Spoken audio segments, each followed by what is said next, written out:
የሪሚዲያል ፕሮግራም ፈተና ተራዝሟል ወይ?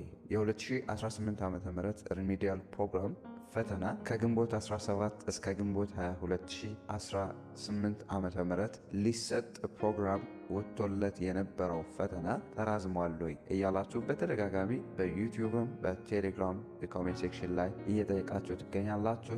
ዛሬ የ2018 ዓ.ም ሪሚዲያል ፕሮግራም ፈተና ተቀይሯል ወይ ወይስ ተራዝሟል ወይ? ፈተናው የሚሰጠው ከመቼ እስከ መቼ ነው? የ12ኛ ክፍል ተራዝሟል ወይ? ኤግዚት ኤግዛም ተራዝሟል ወይ የሚለውን አጠቃላይ አዲስ የወጣውን መረጃ ሼር አደርጋችኋለሁ። እስከ መጨረሻው ድረስ አብራችሁን ቆዩ።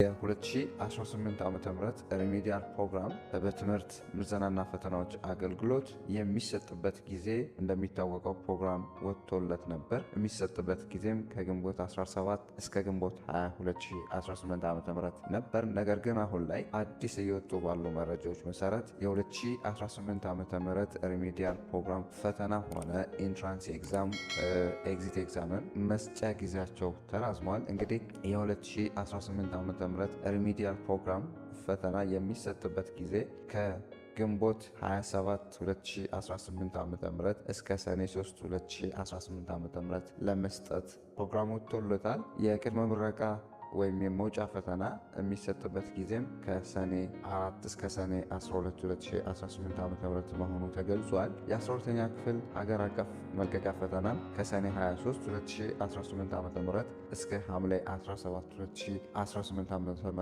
የሚሰጥ መሆኑ ተገልጿል። እንግዲህ ይህ መረጃ ቲክቫ የመርሃ ግብር ለውጡን ከዩኒቨርሲቲዎች ከፍተኛ አመራሮች ለማረጋገጥ ችሏል። የኛ ዩኒቨርሲቲ መራዘሙን በሶሻል ሚዲያው ገልጿል። ዩኒቨርሲቲዎች በማህበራዊ ትስስር ገጻቸው የፈተና መስጫ ፕሮግራሞች መቀየራቸውን በሶሻል ሚዲያቸው እየገለጹ ነው።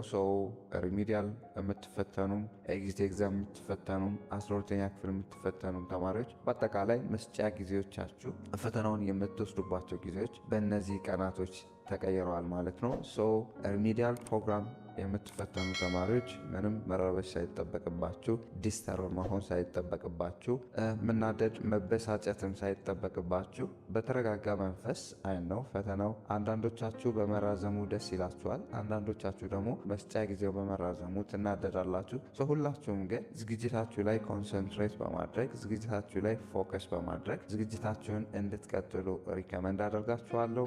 ሌሎች ሪሚዲያል ፕሮግራም ፈተና ተፈታኝ ልትሆኑ ትችላላችሁ። ኢንትራንስ ኤግዛም ኤግዚት ኤግዛም ተፈታኝ ልትሆኑ ትችላላችሁ። ፈተናችሁን በተመለከተ መጠየቅ የምትፈልጉት ነገር ካለ ኮሜንት ሴክሽን ላይ አስቀምጡልኝ። እኔ በየጊዜው እየተከታተል ቶሎ በቴሌግራም ቻናል የምናሳውቃችሁ ይሆናል። ዩቲዩብ ቪዲዮ የሚያስፈልገውንም በቪዲዮ መልኩ እየሰራን ለሁላችሁ ቶሎ እንዲዳረስ እናደርጋለን። እንግዲህ በቀራችሁ ጊዜ ሪሚዲያል ሆናችሁ ኤግዚት ተፈታኝ ሆናችሁ 12ኛ ክፍል ተፈታኝም ሆናችሁ በቀራችሁ ጊዜ ውስጥ ፈተናው እስኪደርስ ባለው ጊዜ ውስጥ ዝግጅታችሁ ላይ በደንብ ፎከስ እንድታደርጉ አሁንም ደግሜ ሪከመንድ ላደርጋችሁ እወዳለሁ። ለዛሬ ግን አይሆፕ ይህ ቪዲዮ በደንብ ጠቃሚ ነው ብዬ አስባለሁ። ጠቃሚ ሆኖ ካገኛችሁትና ለሌሎች ተማሪዎች ይጠቅማል ብላችሁ ካሰባችሁ ላይክ፣ ሼር፣ አስተያየት ካላችሁ ደግሞ ኮሜንት ሴክሽን ላይ አስቀምጡልን። በሌላ ጠቃሚ ቪዲዮ እስክንገናኝ ለሀገራችን ሰላም፣ ፍቅር፣ አንድነት ስጠን። ፒስ